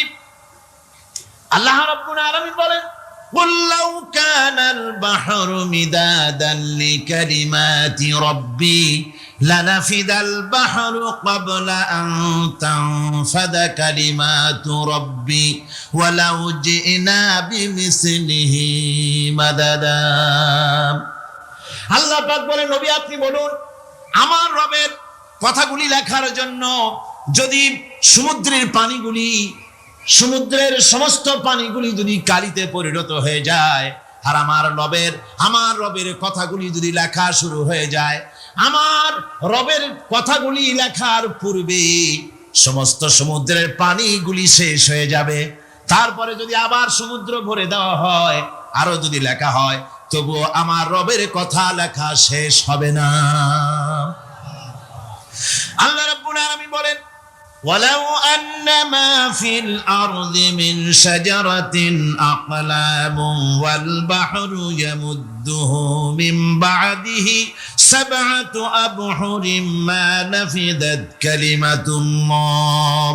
আল্লাহ রাব্বুল আলামিন বলেন, মা নাফিদাত কালিমাতুল্লাহ, আল্লাহ পাক বলেন 7টা সমুদ্রের পানি যদি একত্রিত করা হয়, 7টা সমুদ্রের পানি যদি এক জায়গায় করা হয়, এই পানিগুলি যদি কালিতে পরিণত হয়ে যায়, আর পৃথিবীর সমস্ত গাছগুলি যদি কলমে পরিণত হয়ে যায়, ওই গাছগুলি দিয়ে যদি ওই পানির কালি দিয়ে আমার প্রভুর কথা, আল্লাহ রাব্বুল আলামিনের কোরআনের কথা যদি লেখা শুরু হয়ে যায়, লিখতে লিখতে সমস্ত পানিগুলি, গাছগুলি শেষ হয়ে যাবে, আল্লাহ পাকের কালামের ব্যাখ্যা লেখা শেষ হবে না। মা নাফিদাত কালিমাতুল্লাহ, আল্লাহর কথা লেখা শেষ হবে না। এত বড় বিরাট আজিম কিতাব আল্লাহ পাক আমাদেরকে দান করেছেন, সুবহানাল্লাহ পড়েন। এই কিতাবের এত বড় গুরুভার আল্লাহ রাব্বুল আলামিন বলেছেন, লাউ আনজালনা হাযাল কুরআনা আলা জাবালিন লারাআইতাহু খাশিআন মুতাসাদ্দিআন মিন খাশিয়াতিল্লাহ। আমি যদি এই কোরআনকে পর্বতের উপরে নাজিল করতাম, তাহলে তুমি দেখতে পেতে আমার ভয় ভীত সন্ত্রস্ত হয়ে পাহাড়গুলো চূর্ণ বিচূর্ণ হয়ে যেত। এত বড় আসিম কিতাব আমি তোমাদেরকে দান করেছি, যার গুরুভার বহন করতে কেউ রাজি হয়নি, পাহাড় পর্বত কেউ রাজি হয়নি, মানুষ রাজি হয়েছে। এই মানুষের উপরে আমি এটা অবতীর্ণ করেছি, গোটা বিশ্ববাসীর সামনে এই কিতাব আমি দিয়েছি তোমাদেরকে, এর দ্বারা হেদায়েত তোমরা গ্রহণ করবে। কিয়ামতের দিন আল্লাহর এই বিরাট নিয়ামত আমাদেরকে দান করলেন, আমরা এই নিয়ামতের না শকর করেছি, অর্থাৎ এই কোরআনকে আমরা ব্যবহার করেছি সঠিকভাবে করি নাই, বেঠিকভাবে করেছি। প্রথম দিন দ্বিতীয় দিন আমি বলেছি কোরআন শরীফকে শুধু তাবিজ তুমারের জন্য, শুধু সওয়াবের জন্য তেলাওয়াত করেছি, আসলে শুধু সওয়াবের জন্য তো আসেনি। কোরআন বুঝতে হবে, আমল করতে হবে, তবে না শান্তি পাবো। আপনি যদি কোরআন হচ্ছে মানুষের জীবন সমস্যার সমাধানের গ্রন্থ, ওষুধ খেলে রোগ ভালো হয়। ওষুধ খেলে কি হয়? কেউ যদি সকাল বেলায় তসবিহ হাতে নিয়ে 500 বার পরে ওষুধ ওষুধ ওষুধ 500 বার পড়লে রোগ কি ভালো হবে? বরং রোগ আরো বাড়তে পারে চিল্লাইতে চিল্লাইতে। শীতের জন্য লেপ গায়ে না দিয়া কেউ যদি চিল্লাইতে থাকে, জিকির করে লেপ্ত শোক লেপ্ত শোক লেপ্ত শোক, শীত কি বন্ধ হবে নাকি? পানির পিপাসায় ছটফট করে বানর যদি চিল্লায় পানি পানি পানি পানি পানি, পানির পিপাসা আরো বাড়বে। তাহলে কি বোঝা গেল? পিপাসা লাগলে পানি পান করতে হবে, শীত লাগলে কম্বলটা গায়ে দিতে হবে, রোগ হলে ওষুধটা খেতে হবে, তাহলে সব সমস্যার সমাধান হবে। অনুরূপ ভাবে আমরা শুধু কোরআনে কারীমকে তেলাওয়াত করি সওয়াবের নিয়তে, তার হুকুমগুলি জীবনের উপরে আমল করি না বলে আজকের জীবন আমাদের বিপর্যস্ত হয়েছে। ব্যক্তিতে, পরিবারে, রাষ্ট্রে শান্তি নাই, কোথাও শান্তি নাই এই কারণে। আর কিয়ামতের দিন রাসূল আসামি করবেন তাদেরকে যারা কোরআন অমান্য করেছে। রাসূল হবেন বাদী। বাদী হবেন কে? যারা বলেন কে বাদী হবেন? রাসূল। আসামি হবে কারা? যারা কোরআন ছেড়ে দিয়েছে। আল্লাহ রাব্বুল আলামিন বলেন, وقال الرسول يا رب إن قوم اتخذوا هذا القرآن مهجورا। কিয়ামতের দিন রাসূল আল্লাহর দরবারে ফরিয়াদ করবেন, আয় আমার রব, আয় আমার আল্লাহ তাআলা, এই সমস্ত লোকগুলি তোমার কালামকে, তোমার কোরআনকে অপ্রয়োজনীয় জিনিস বলে তারা পরিত্যাগ করেছিল। আমার বন্ধুগণ, কিয়ামতের দিন যখন এরা উপস্থিত হবে আল্লাহর দরবারে, আল্লাহ রাব্বুল আলামিন কোরআনের সাথে যারা ঠাট্টা করেছে, বিদ্রুপ করেছে, কোরআনের আইনকে নিয়ে যারা ঠাট্টা বিদ্রুপ মজাক উড়াইছে, কিয়ামতের দিন তাদেরকে বলা হবে, ওয়াকিলাল ইয়াউমা নানসাকুম কামা নাসিতুম লিকা ইয়াউমিকুম হাদা। কিয়ামতের দিন আল্লাহ রাব্বুল আলামিন কোরআনের ঠাট্টাকারী, কোরআনের বিদ্রুপকারী, কোরআনের আইনের অমান্যকারীদেরকে বলবেন, আমি আজকে তোমাদের ভুলে গেলাম, যেমন করে তোমরা এই দিনে আমার সঙ্গে সাক্ষাৎকারের কথা ভুলে গিয়েছিলে। তোমরা যেমন আমার আজকের এই কিয়ামতের দিনের কথা যারা ভুলে গিয়েছিলে, আজকে আমিও তোমাদেরকে ভুলে গেলাম। এরপরে কি হবে? ওয়ামাওয়াকুমুন নার ওয়া মা লাকুম মিন নাসিরিন।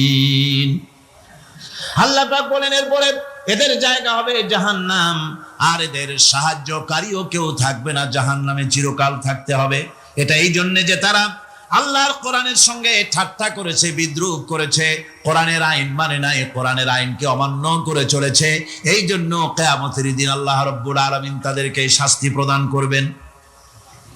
কোরআন পৃথিবীর বুকে আল্লাহ নাজিল করেছেন, শুধু তেলাওয়াত করবেন ঝুলে ঝুলে, এজন্য নয়। কি জন্য নাজিল হলো? এবার উদ্দেশ্য শুনুন। আল্লাহ পাক বলেন, আর রহমান আল্লামাল কোরআন।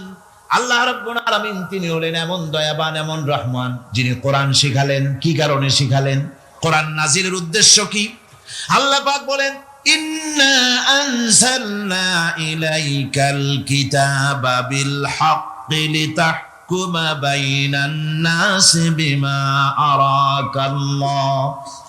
আল্লাহ পাক বলেন, এই কিতাব আমি আপনার প্রতি অবতীর্ণ করেছি এই জন্যে যাতে করে আপনি আল্লাহর প্রদর্শিত এই বিধান অনুযায়ী মানুষের উপরে বিচার ফয়সালা করতে পারেন। মানুষের উপরে আইন চলবে আল্লাহ। কার আইন? জোরে বলেন, কার আইন? আলা লাহুল খালক ওয়াল আমর। সৃষ্টি যার, আইন চলবে কার?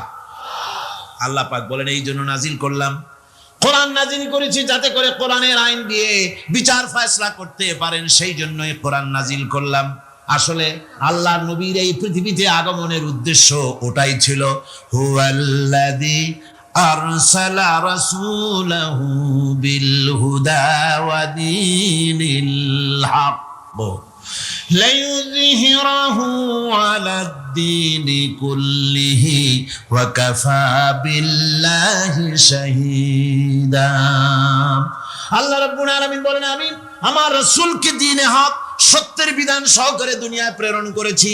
লিইয়ুযহিরাহু আলাদ-দীনি কুল্লিহি, আয় লিইয়ুগলিবাহু আলা সাইরিল আদিয়ান। সমস্ত আদিয়ানে বাতিলের উপরে আমার দ্বীনকে বিজয়ী করে দেওয়ার জন্য আমি রাসূলের কাছে কিতাব সহকারে তাকে অবতীর্ণ করেছি। এ দায়িত্ব শুধু মুহাম্মদ সাল্লাল্লাহু আলাইহি ওয়াসাল্লামের ছিল না, দুনিয়ার উপরে আল্লাহর দ্বীন কায়েম করা, আল্লাহর বিধান অনুযায়ী মানুষের বিচার ফয়সালার দায়িত্ব শুধু মুহাম্মদ সাল্লাল্লাহু আলাইহি ওয়াসাল্লামের ছিল না, সমস্ত নবীদের ছিল। কাদের ছিল? সব নবীদের ছিল। ফাবাআসাল্লাহু আন-নাবিয়্যিনা মুবাশশিরিনা মুনযিরিন ওয়া আনজালা মা'আহুমুল কিতাবা বিল হাক্কি লিয়াহকুমা বাইনান নাস। আল্লাহ পাক বলেন, সমস্ত নবীদের কাছে আমি কিতাব অবতীর্ণ করেছি এই জন্য যে তারা সহজ এবং সোজা পথে যারা চলতে চায় তাদেরকে তিনি সুসংবাদ দিবেন, আর বাঁকা পথে যারা চলবে তাদেরকে তিনি জাহান্নামের ভীতি প্রদর্শন করবেন। আর আমি তার উপরে যে কিতাব অবতীর্ণ করেছি এই কিতাব দিয়ে জনগণের উপরে বিচার ফয়সলা করবে, আইন চলবে আল্লাহর কিতাব দিয়ে। আইন চলবে কি দিয়ে? আল্লাহর কিতাব দিয়ে। আল্লাহর কিতাব অনুযায়ী জনগণকে পরিচালিত করবেন। এই জন্য আমি এই কোরআনকে নাজিল করেছি, অতীতেও এই কিতাবগুলি নাজিল করেছি। কুল ইয়া আইয়ুহান নাসু ক্বাদ জাআকুমুল হাক্কু মির রাব্বিকুম। আল্লাহ পাক বলেন, নবী আপনি বলে দেন, আপনি বলুন, হে মানব সকল, আল্লাহর পক্ষ থেকে তোমাদের জন্য মহাসত্য এসেছে। এই মহাসত্য যদি অনুসরণ করো তোমাদের জন্য কল্যাণকর হবে। ওমান দাল্লা ফাইন্নামা ইয়াদুল্লু আলাইহা। আর যদি কোরআনকে অমান্য করো, আল্লাহর কিতাবকে অমান্য করো, তাহলে তোমাদের জন্য অকল্যাণ হবে। আজ আপনারা বলেন, আল্লাহর কিতাবের আইন কি আমাদের দেশে চলে? কোরআনের আইন কি চলে?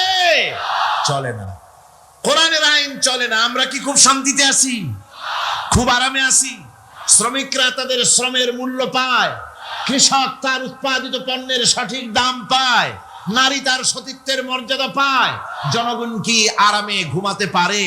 না, জনগণ রীতিমতো দুবেলা পেট পুরে সমস্ত জনগণ খেতে পারে। এর একমাত্র কারণ হচ্ছে কোরআনের আইনকে অমান্য করা হয়েছে।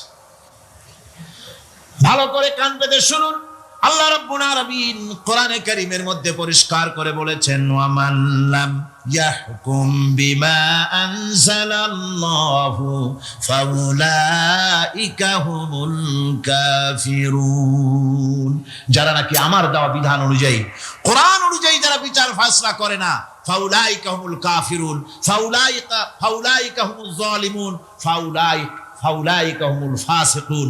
যারা আমার দেওয়া বিধান অনুযায়ী বিচার ফয়সালা করে না তারা কাফির, তারা জালিম, তারা ফাসিক। সুতরাং এর ভিতরে এই জুলমের মধ্যে জালিমদের অন্তর্গত, ফাসিকদের অন্তর্গত হয়ে বাংলাদেশের বহু মুসলমান, পৃথিবীর বহু এলাকার মুসলমান এর মধ্যে লিপ্ত হয়ে আছে। কোরআনের আইন চালু না করলে পরে, কোরআনের আইন না মানলে পরে জালিম হতে হবে, কাফির হতে হবে, ফাসিক হতে হবে। অর্থাৎ যতখানি না মানবেন ততখানি এই বিশেষণে বিভূষিত হতে হবে। এক শ্রেণীর লোক আছে যারা বলে বেড়ান ধর্ম আর রাজনীতি আলাদা। বলেন কিনা? কর জোরে বলেন, বলে কিনা? ধর্ম আর রাজনীতি আলাদা। তারা বলেন আমরা ধর্ম নিরপেক্ষ থাকতে চাই। তারা কি থাকতে চায়? ধর্ম নিরপেক্ষ থাকতে চায়। কোরআনে কারীমে এই ধর্ম নিরপেক্ষবাদীদের ব্যাপারে কোরআন কি বলছে শুনুন। আল্লাহ রাব্বুল আলামিন বলেন, আলাম তারা ইলাল্লাযীনা ইয়াজউমুনা আন্নাহুম আমানু বিমা উনজিলা ইলাইকা ওয়া মা উনজিলা মিন ক্বাবলিক। আল্লাহ পাক বলেন, হে নবী, তুমি কি সেই সব লোকদেরকে দেখেছো যারা দাবি তো করে যে আমরা আল্লাহর উপর ঈমান এনেছি আর এই কিতাবের উপর ঈমান এনেছি, এর পূর্বে যত কিতাব নাজিল হয়েছে সেসব কিতাবের উপরেও ঈমান এনেছি। ধর্মনিরপেক্ষবাদীরা তারা তো বলে না যে আল্লাহ মানি না, কোরআন মানি না, এ কথা বলে না। ওটা বলে না। কি বলে? সেই বলা কথাটাই আল্লাহ এখানে অনেক আগে বলে রেখেছেন। ওরা বলে যে আমরা অবশ্যই আল্লাহকে মানি, আল্লাহর কিতাব মানি, এর পূর্বে যত কিতাব নাজিল হয়েছে সেগুলোও মানি। তবে ইউরিদুনা আইয়াতাহাকামু ইলাত তাগুত, তারা চায় তাদের জীবনের সমস্ত সমাধান সমস্যার জন্য তাগুতের কাছে যেতে চায়। তাগুতকে, আল্লাহকে বাদ দিয়ে তারা যেতে চায় কোথায়? তাগুতের কাছে। জোরে বলেন, কিসের কাছে যেতে চায়? তাগুতের কাছে। তাগুত বলে কারে? তাগুত বলা হয় যে নিজে আল্লাহর আইন মানে না এবং অপরকেও আল্লাহর আইন অমান্য করতে বাধ্য করে, তাকে বলা হয় তাগুত। ওরা বলে ধর্ম আর রাজনীতি আলাদা। কোরআন মানি কিন্তু কোরআনের আইন মানি না। ওরা কোরআন মানে ঠিকই, বলে যে কোরআন মানি, কিন্তু কোরআনের আইন মানে। তাহলে এ মানি বলার অর্থটা কি? এর মূল্যটা কোথায়? কোরআন যদি মানো তো কোরআন বলেছে সুদ খেও না। আমাদের দেশে সুদ চলছে না? কোরআন বলেছে বিবিকে পর্দায় রাখো, পর্দায় কি রাখা হচ্ছে? কোরআন বলেছে ওজনে কম দিও না, তা কি মানা হচ্ছে? সুতরাং ধর্মনিরপেক্ষ মতবাদ যেটা, এই মতবাদটা কোরআনের দৃষ্টিতে কুফরি মতবাদ। ধর্মনিরপেক্ষ মতবাদ কি? জোরে বলেন ধর্মনিরপেক্ষ মতবাদ কি? কোন মুসলমান, যে ব্যক্তি নিজেকে মুসলমান বলে দাবি করে, ধর্মনিরপেক্ষ মতবাদ সে বিশ্বাস করতে পারে না। জায়েজ নাই, হারাম।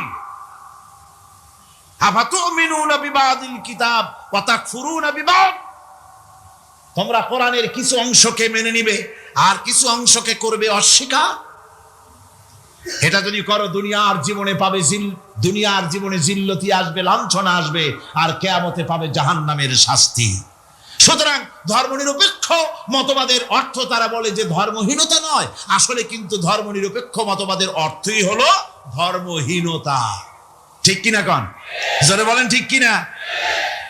এই ধর্মনিরপেক্ষ মতবাদ আমাদের দেশের জন্ম হয় নাই, এর জন্ম হয়েছে ইউরোপ সভ্যতায়। প্রাচীন ইউরোপ সভ্যতায় এর জন্ম হয়েছিল। সেখান থেকে তার আন্ডা বাচ্চা ভারতে এসেছিল। ভারত থেকে এই আন্ডা বাচ্চার কিছু অংশ 1972 সালে তদানীন্তন সরকারের মাথার উপরে ভারত চাপিয়ে দিয়েছিল। সেই ধর্মনিরপেক্ষ মতবাদ 1972 সনের সংবিধানে লেখা হলো, কিন্তু 1982 সনে যখন সংবিধান আবার অ্যামেন্ডমেন্ট করা হলো, তখন ধর্মনিরপেক্ষতার কপালে ঝাঁটা মেরে বিদায় করা হয়েছে। বাংলাদেশে ধর্মনিরপেক্ষ মতবাদ চলতে পারে না। ধর্মনিরপেক্ষ মতবাদের কথা আমাদের দেশে তারাই বলে যারা 72 সনে ক্ষমতায় ছিলেন। তারা ধর্মের সাথে কি ব্যবহার করেছেন আমরা ভুলে যাই নাই, আপনারা ভুলে গেছেন। 1972 সনে দেশের সমস্ত বিশ্ববিদ্যালয়ের মনোগ্রাম থেকে ইকরা বিসমি রাব্বিকাল্লাযী খালাক রাব্বি জিদনি ইলমা কোরআনে কারীমের এই আয়াতকে বিদায় করে দেওয়া হয়েছিল। শাসনতন্ত্রের শিরোনামে বিসমিল্লাহকে গ্রহণ করা হয় নাই। শুধু তাই নয়, কোরআনে কারীম যেখানে তেলাওয়াত করা হয়, তখনকার সময় রেডিওতে, টেলিভিশনে, ওই 72 থেকে 3 বছর, এবং এখনো সেই দলটি মিটিং করতে গিয়ে, কোনো জায়গায় কিছু করতে গিয়ে, আগে কোরআন শরীফ, তারপরে গীতা, তারপরে বাইবেল। এগুলি হচ্ছে মুনাফিকের লক্ষণ। কিসের লক্ষণ? যেখানে যেই টেবিলে, যেই মঞ্চে কোরআন তেলাওয়াত হয়, বাইবেল গীতা পড়া হারাম, পড়া হতে পারে না। কোরআনের চাইতে শ্রেষ্ঠ কিতাব আল্লাহর দুনিয়া আছে? সমস্ত কিতাবকে রদ করেছে কোরআন। হযরত ওমর রাদিয়াল্লাহু তাআলা রাসূল করিম সাল্লাল্লাহু আলাইহি ওয়াসাল্লামের কাছে গিয়ে তাওরাতের একটা পাতা পড়তেছিলেন। হযরত আবু বকর রাদিয়াল্লাহু তাআলা সেখানে চলে এলেন। এসে দেখেন রাসূল করিম সাল্লাল্লাহু আলাইহি ওয়াসাল্লামের চেহারা মোবারক লাল হয়ে গিয়েছে গোসায়।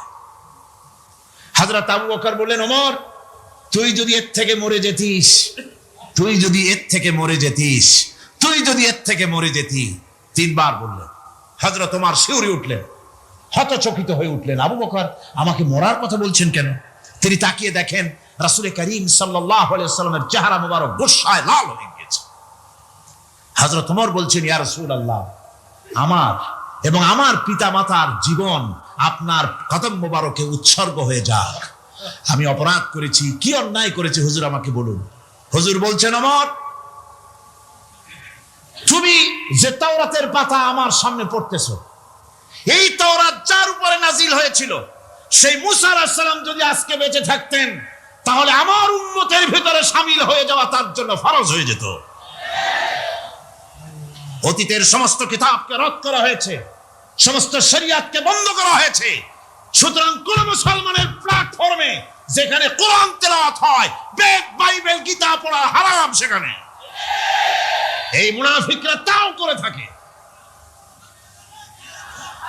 আমার মুসলমান ভাইয়েরা, নজরুল ইসলাম কলেজের ইসলাম শব্দ বাদ দিয়ে নজরুল কলেজ করা হয়েছিল। সলিমুল্লাহ মুসলিম হলের মুসলিম শব্দ বাদ দিয়ে শুধু সলিমুল্লাহ হল করা হয়েছিল। তার মানে ধর্ম এদের কলিজায় আগুন জ্বালিয়ে দেয়।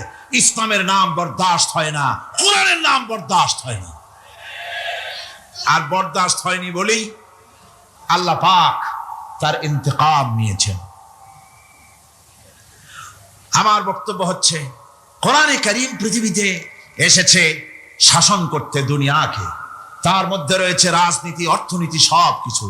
এই বিচার ফয়সালা কোরআন থেকে যারা গ্রহণ করে না, রাসূলকে যারা বিচারক মানে না, তাদের সম্পর্কে আল্লাহ পাক কি বলছেন শুনুন।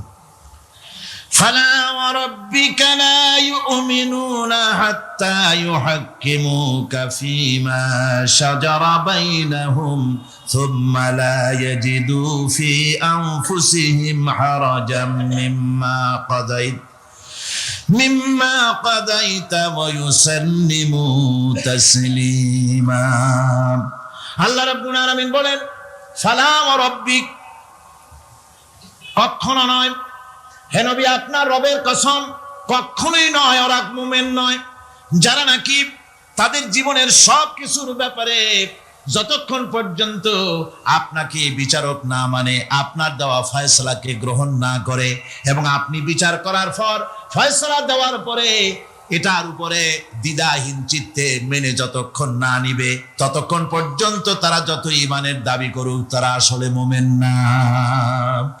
এ ফতোয়া কার? এ ফতোয়া কার? আল্লাহ রাব্বুল আলামিনের ফতোয়া। কখনো মুমিন হতে পারবে না যারা রাসূলুল্লাহকে ফয়সালাকারী হিসেবে গ্রহণ না করবে, কোরআনকে সংবিধানের উৎস হিসেবে গ্রহণ না করবে। কোরআন এসেছে আইনের কিতাব হিসেবে পৃথিবীর মানুষকে পরিচালিত করার জন্য। আজ এই কোরআনের আইন যারা মানে সেখানে শান্তি পায়, কোরআন যেখানে মানে না সেখানে শান্তি হয় না। আল্লাহ পাক পরিষ্কার বলেছেন, কোরআনের আইন মেনে চলো। আর যারা এই কোরআনকে অমান্য করবে তাদের শাস্তি কি হবে?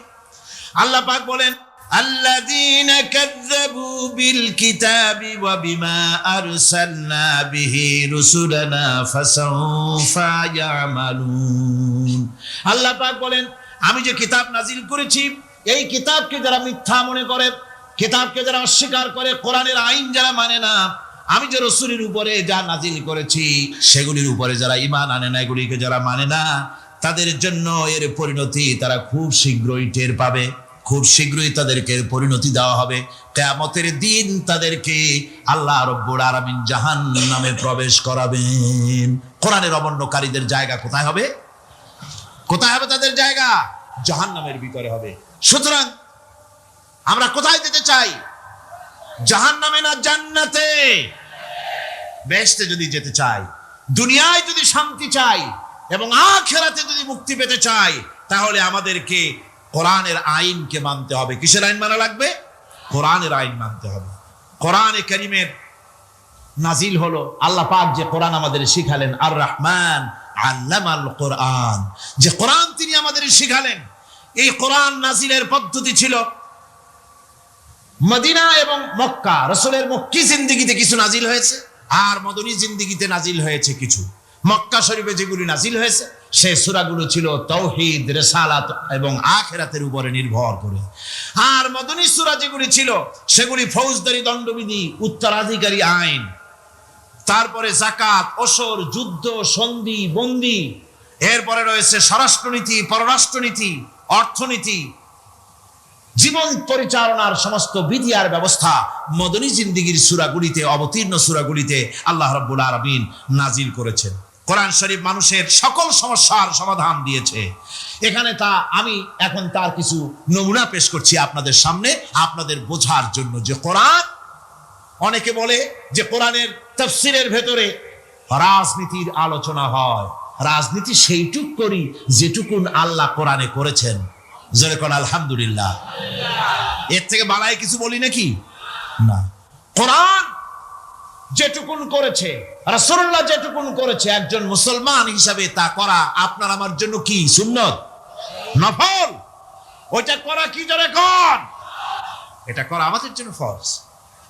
সেই জন্য আমি কিছু নমুনা পেশ করছি আপনাদের সামনে, বুঝতে পারবেন যে কোরআন শুধু নামাজের কথা নিয়ে আসে নাই। কোরআনের মধ্যে আয়াত সংখ্যা কত? 6666। এটা ঠিক না, কিছু কম আছে। 6000 কয়েক শত, ভালো করে গুনে দেখা দরকার।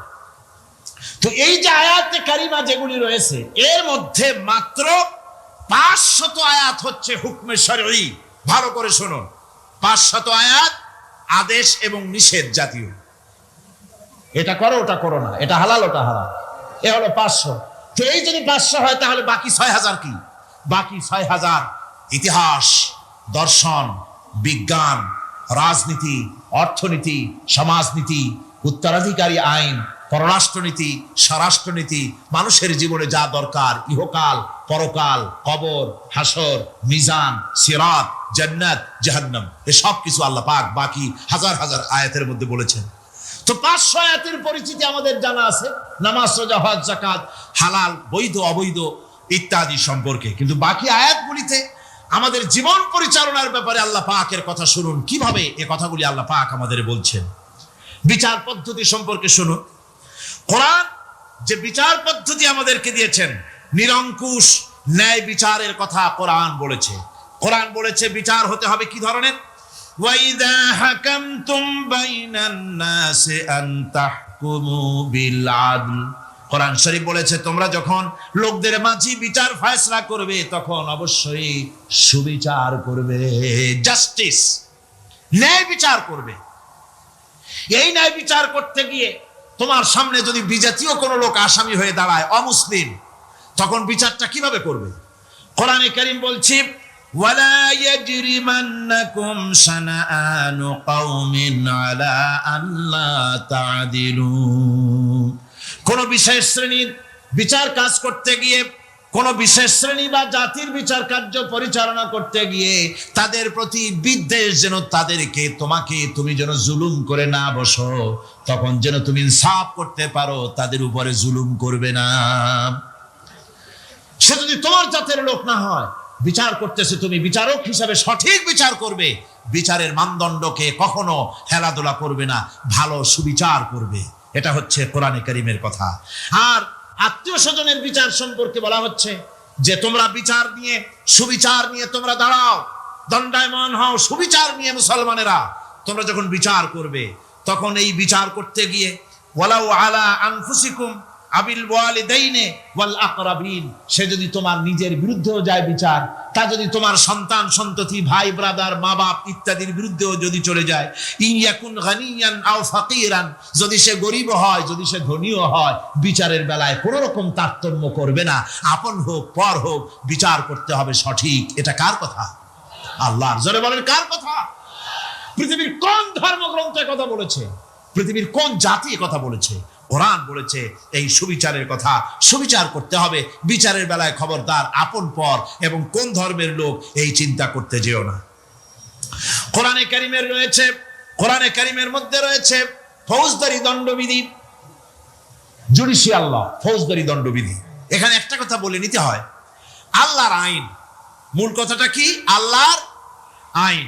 আল্লাহর আইনের কথা শোনা মাত্রই এক শ্রেণীর লোকেরা মনে করে আল্লাহর আইন মানেই হলো হাত কাটা, আল্লাহর আইনের অর্থই হলো গলা কাটা, আল্লাহর আইনের অর্থই হলো দৌড়া মারা। আল্লাহ পাকের আল্লাহ কি এইরকম একটা বদমেজাজি দারোগার মতো আল্লাহ, যে মানুষ পাইলেই খালি পিটাবে আর হাত কাটবে? একটা কথা হইল?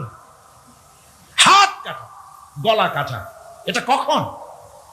সুবিচার প্রতিষ্ঠিত হয়ে যাবে, খাওয়া পড়ার গ্যারান্টি মিলবে, তারপরে যদি কেউ চুরি করে দৃষ্টান্তমূলক শাস্তি দাও হাত কেটে। এর আগে না। মদিনা মুনাওয়ারায় হযরত ওমর রাদিয়াল্লাহু তাআলা আনহুর সময় অনাবৃষ্টির কারণে দুর্ভিক্ষ দেখা দিয়েছিল। তখন হযরত ওমর জাস্টিসদেরকে, ম্যাজিস্ট্রেটদেরকে ডেকে পরিষ্কারভাবে এলান করে দিয়েছিলেন, এখন যদি কোনো চোর ধরা পড়ে, এই দুর্ভিক্ষ চলাকালীন কোন চোর যদি ধরা পড়ে আর প্রমাণিত হয় পেটের জ্বালায় চুরি করেছে, খবরদার তার হাতকে তোমরা কাটবে না, খবরদার হাত কাটবে না। ইসলাম তো আগে পেটে দেয়। আগে কোথায় দেয়? পেটে, তারপরে দেয় পিঠে, আগে দেয় না। মানুষের খাওয়া পড়া, শিক্ষা, চিকিৎসা, বাসস্থান সবটার গ্যারান্টি দেওয়া হয়। মদিনায় যখন এই গ্যারান্টি এসে গেল, চোরের হাত কাটা আইন মক্কায় নাজিল হয় নাই, নাজিল হয়েছে মদিনা মুনাওয়ারায়, রাসূলের মদনী জিন্দেগিতে। কোন সময়? যখন রাসূলুল্লাহ প্রেসিডেন্ট। রাসূলুল্লাহ কি? জোরে কোন, রাসূলুল্লাহ কি? রাষ্ট্রপতি। সেই সময় মানুষ দরজা খুলে ঘুমাবার সুযোগ পেল, খাওয়া পড়া, শিক্ষা, চিকিৎসা, বাসস্থানের গ্যারান্টি পেল। এই সময় আল্লাহ রাব্বুল আলামিন তিনি যখন দেখলেন ইসলামী সমাজ ব্যবস্থা কোরআনের আইনের মাধ্যমে মানুষ সব রকমের নিরাপত্তা লাভ করেছে, পেটের সমস্যার সমাধান হয়ে গেছে, তখন আল্লাহ আইন জারি করলেন, আস-সারিকু ওয়াস-সারিকাতু ফাকতাউ আইদিয়াহুমা। চোর পুরুষ হোক আর নারী হোক, উভয়ের হাত কেটে দাও। পুরুষ হোক আর নারী হোক, এখন উভয়ের হাত কেটে দাও। দৃষ্টান্তমূলক শাস্তি হোক, যাতে করে এই চুরি আর না কেউ না করে। পেটে খাবার আছে, চাকরি আছে, ওষুধ আছে, শিক্ষা আছে, থাকার মতো জায়গা আছে, এখন চুরি করো কেন? তাহলে বোঝা যাবে এটা নেশায় পরিণত হয়েছে। কি হয়েছে? নেশা। তখন তো আর চোরকে বসায় সেলুট মারা আর যাবে না, এখন হাতটা কাটিয়া একটা শাস্তি দিয়ে দাও। আমাদের দেশে কিন্তু চোরের হাত কাটা আইনের ব্যাপারে কোন চোরেরা আজ পর্যন্ত মিছিল করে না। বাংলাদেশের কোন ছোট ছোট চোর, যেমন তাল চোর, বেল চোর, কচু চোর, ছাতি চোর, জুতা চোর, আরো যত ছোট ছোট চোর, এই সব চোরেরা কি কোনোদিন মিছিল করেছে যে চোরের হাত কাটা আইন মানি না, মানবো না? বলেছে কেউ? কিন্তু এই আইনের বিরুদ্ধে সোচ্চার কারা? কোন চোরেরা? নিশ্চয়ই ছোট চোরেরা না, বড় চোর। যারা তাল বেল চুরি করে না, বরং কলমের খোঁচা দিয়া সরকারের, জনগণের লক্ষ কোটি কোটি টাকা পকেটস্থ করেন মেহেরবানি করে, ওইসব। তারা মনে করেন যদি এই আইন চালু হয়ে যায় তাহলে তালচোর বেলচোরের তো কোনো ক্ষতি নাই, ইসলামী রাষ্ট্র চালু হলে পরে তো সকলের পেটে ভাত আসবে, ওই তাল বেল আর চুরি করা লাগবে না, তাদের তো সুবিধা। কিন্তু মুসিবতটা তো আমাদের হবে, বেশি খাইয়া খাইয়া জিহ্বা পুরু হয়ে গেছে। এখন ওই বেশি খাইতে না পারলে বদভ্যাস চালু হয়ে যাবে, চুরি করতে যখন যাইবে তখন এই আইন তো বিসমিল্লাহ হবে আমাদের দিয়া। এই জন্য ওনারাই বিরোধিতা করেন চরম ভাবে। আমার বন্ধুগণ, কোরআনের আইন বন্ধ করার ক্ষমতা কারো নাই। এই আইন চালু হলে পরেই শান্তি আসবে। ওরা বিরোধিতা করছে, ওরা বলছে চোরের হাত কাটা আইন এটা হচ্ছে একটা অমানবিক ব্যাপার। আইনটা কার? আল্লাহ। মানুষগুলি কার? তা তোমার তো দরদ কেন? মায়ের চাইতে মাসির দরদ বেশি, এটা কি খুব সুলক্ষণ? না, এটা দারুণ কুলক্ষণ।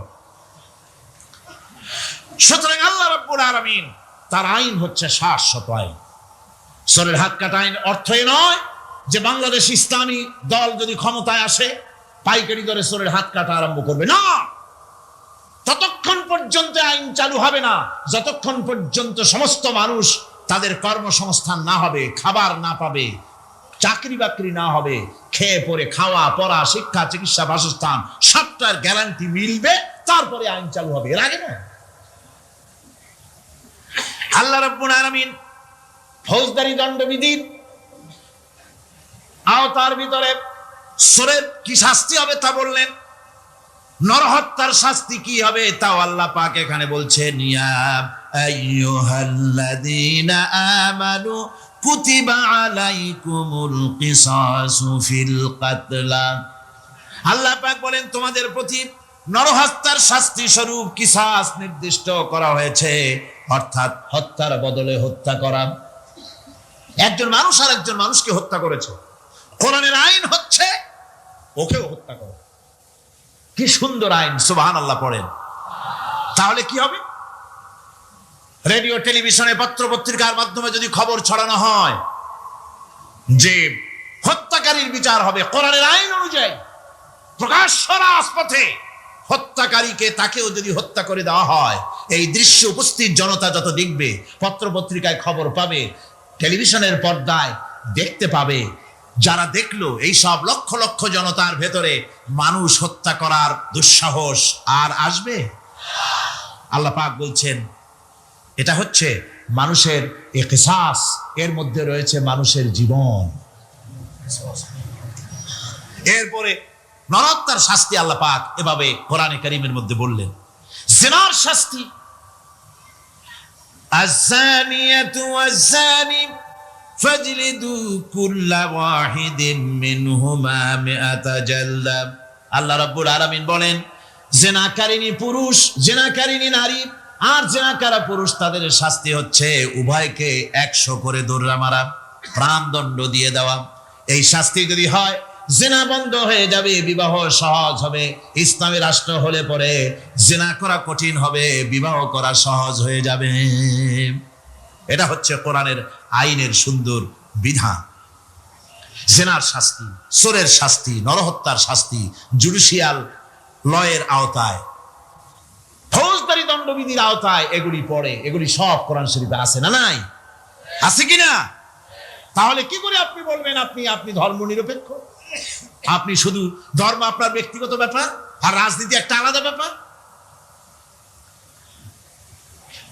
এবারে আল্লাহ রাব্বুল আলামিন মদ পান সম্পর্কে, যারা মদ পান করবে, জুয়া খেলবে যারা, তাদের সম্পর্কে মদ্যপায়ীদের ব্যাপারে আল্লাহ পাক বলছেন, ইন্নামাল খামরু ওয়াল মাইসিরু ওয়াল আনসাবু ওয়াল আজলামু রিজসুম মিন আমালিশ শাইতানি ফাজতানিবুহু। আল্লাহ পাক বলেন, নিঃসন্দেহে মদ, জুয়া এবং পাশা, এই সমস্ত খেলাকে, এই সমস্ত জিনিসকে নাপাক ঘোষণা করা হয়েছে। এগুলি সব হতেছে শয়তান কর্তৃক উদ্ভাবিত নোংরা কাজ। এগুলি শয়তানের কাজ। মদ আর জুয়া কার কাজ? যারা বলেন কার কাজ? শয়তানের কাজ। সুতরাং ফাজতানিবুহু, এর থেকে তোমরা ফিরে থাকো। আল্লাহ বলছেন মদ এবং জুয়া মানুষকে আল্লাহর জিকির থেকে ফিরায় রাখে। ফাহাল আনতুম মুনতাহুন, এগুলি শোনার পরেও কি তোমরা এর থেকে ফিরে থাকবে না?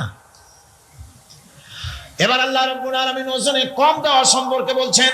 যারা ব্যবসায়ী, অনেক ব্যবসায়ী আছে, ব্যবসা করতে গিয়ে ধর্ম ব্যক্তিগত ব্যাপার, ব্যবসার মধ্যে ধর্ম নিতে চাই না। কয় যে ধর্ম দারুণ পবিত্র জিনিস, এত পবিত্র, শুধু মসজিদে থাকবে, শুধু মাদ্রাসায় থাকবে, আমার জীবনের বিস্তীর্ণ অঙ্গনে ধর্ম ঢুকতে পারবে না। তার মানে ভাবখানা এই, আল্লাহ এবং রসুলকে বলে দেওয়া হচ্ছে, হে আল্লাহ, হে রসুল, তোমাদের উপরে 144 জারি করে দিলাম, শুধু মসজিদে আর খানকায় থাকো, মাদ্রাসায় থাকো, আমাদের জীবনের বিস্তীর্ণ অঙ্গনে তোমাদের কোনো প্রবেশের অধিকার নাই। জোরে কর নাউজুবিল্লাহ।